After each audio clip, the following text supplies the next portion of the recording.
My name is Don Howard. I am the Director of the Waste and Decommissioning Division at the Canadian Nuclear Safety Commission, which is Canada's nuclear regulator for radioactive energy in Canada.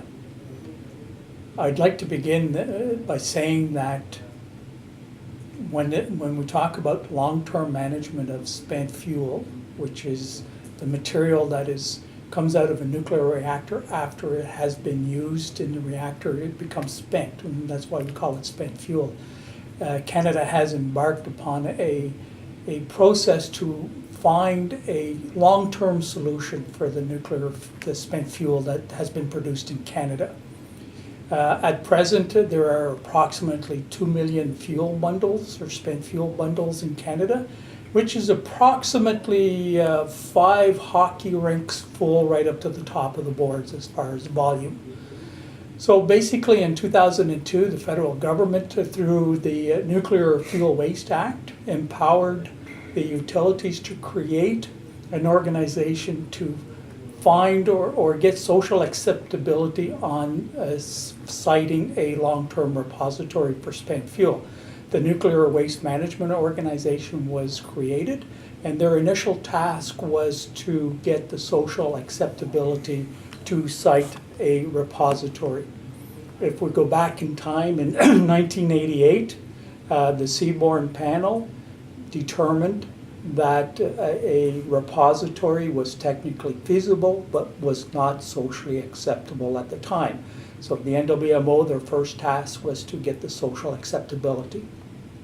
In 2007, they went back to the federal government with their options, which was called the adaptive phase management approach. And now the government accepted that adaptive phase management approach, and then empowered the Nuclear Waste Management Organization to now find a willing and host community to find a site. So this is what the Nuclear Waste Management Organization is currently doing, is trying to find a willing and host community with the appropriate geology to host a repository for spent fuel. Now, what we as the Canadian Nuclear Safety Commission, as Canada's nuclear regulator, we are overseeing the work that the NWMO is doing on this aspect to ensure that the site that is eventually chosen is the correct site. It is the appropriate site to store the spent fuel. This is taking some time because we want to make sure that all avenues have been investigated, all issues have been identified and resolved, and that it is, good. It'll be a safe repository well into the future.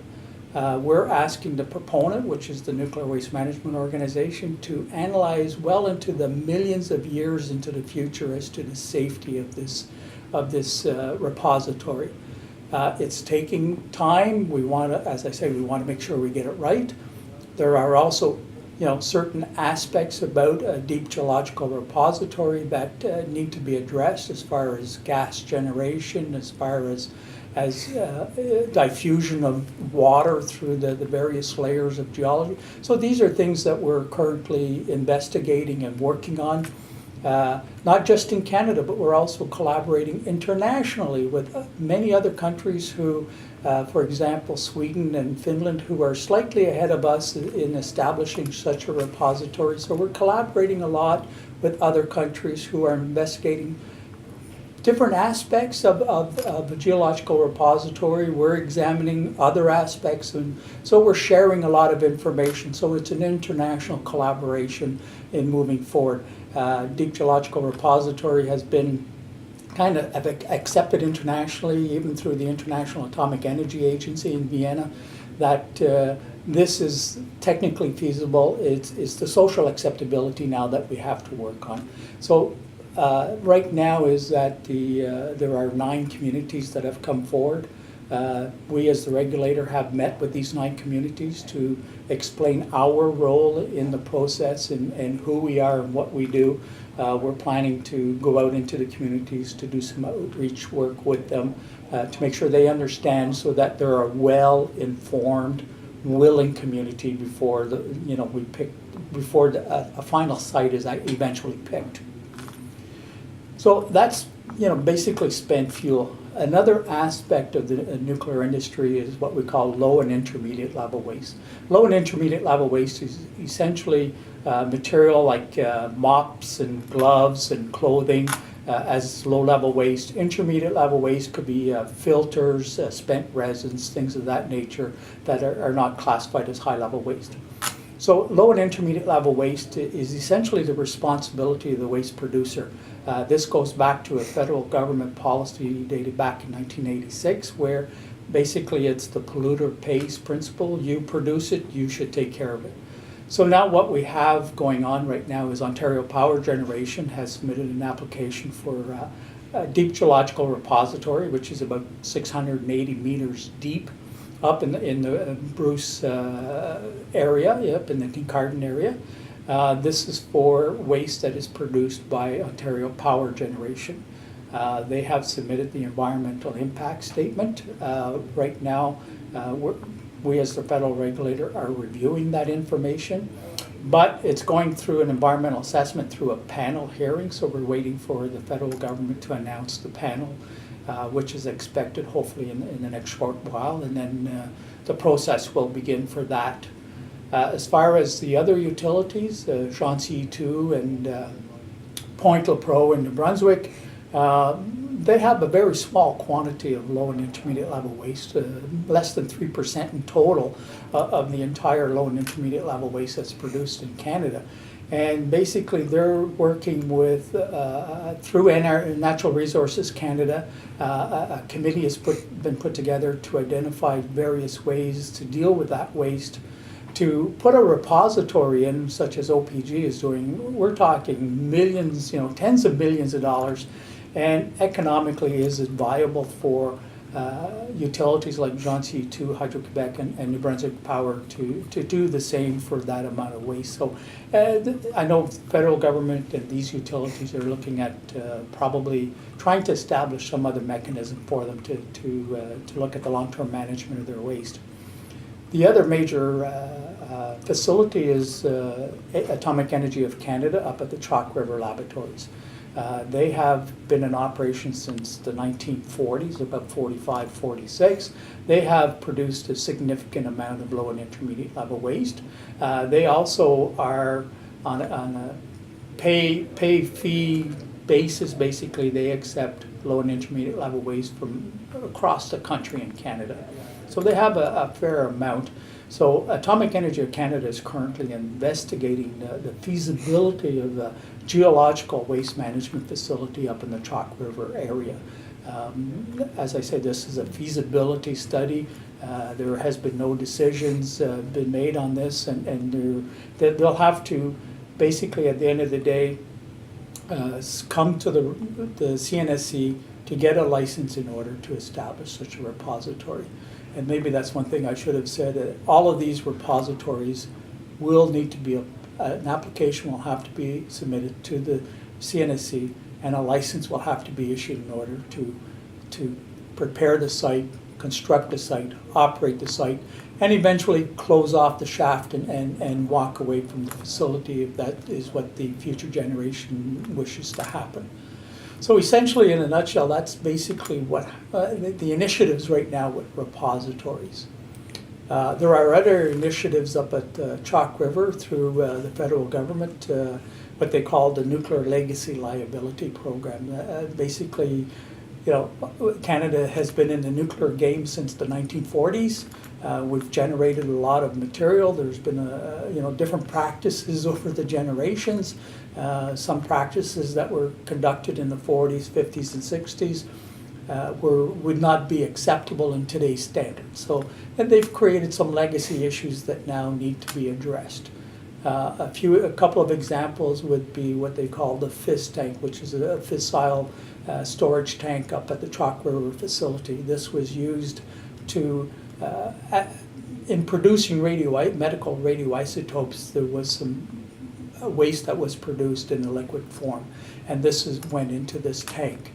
They stopped using the tank several years ago, and they went to cementation of the liquids, but the tank is still full, has to be dealt with, it is a top priority from the CNSC's perspective, and I believe from the federal government it's also a top priority to deal with these liquids. There are different options on the table. Timeline is that we would like to get this done sooner rather than later, because the fizz tank, the composition has to be well balanced and maintained. It is being monitored. We're monitoring it as well as the nuclear regulator to make sure that Atomic Energy Canada is maintaining the balance in that fizz tank appropriately. So that's a big challenge ahead of us. The other big legacy issue is Port Hope. I think everybody has heard about the Port Hope situation and a town that needs to be cleaned up in its entirety. So basically this project has been on the books now for at least 30 or 40 years. The reason it's taken so long is finding a willing and host community to site a repository that will be there for centuries down the road. So there was some give and take. There was some communities came forward, and then that fell through. But at the end of the day, Port Hope recognized that the waste is here. Let's deal with it in our community. So they stepped forward and became the willing and host community. So we're moving forward with that. And so right now is that a license was issued by the Canadian Nuclear Safety Commission to Atomic Energy of Canada to start the cleanup of the Port Hope area. However, there were still some issues that needed to be addressed. So the license basically had some whole points. Atomic Energy of Canada is currently gathering the information to resubmit back to the regulator, and then we will be going to a commission hearing, a public hearing, sometime in early 2012 to remove the whole points so the project can now proceed. So basically those are the main issues with waste in Canada. The only thing I would like to conclude with is that all waste in Canada is currently stored safely. The spent fuel that comes out of a reactor initially goes into the spent fuel bay, and then after the heat has lessened for about 10 years, it is transferred to what we call a dry storage system. And those are monitored, they're managed safely, and they can be basically go on for a number of years into the future. A container, once it reaches its end of life, the spent fuel can be taken out and put into another container. And so you can prolong that system until a repository is ready to receive the material. The low-level waste, progress is being made to address the long-term management of these material. It takes time. It's not, when you're looking at 500 years or a million years into the future, it's hard to look into the crystal ball to see what's going to happen. So you have to look at different ways, different, natural analogs. For example, out in Saskatchewan, when you have a uranium ore body that's been in the ground for millions of years, yet when you're walking along the surface, you're not detecting anything, water isn't contaminating. So what are the natural elements that have kept that material in place so it hasn't diffused out into the environment? So we have to study all this. It takes time, and we have to move cautiously forward to ensure that we're not, it's not just protecting today's society, the health and safety of today's society and protection of today's environment, but also the future generations and the future environment. We want to make sure it's safe in the long term as well.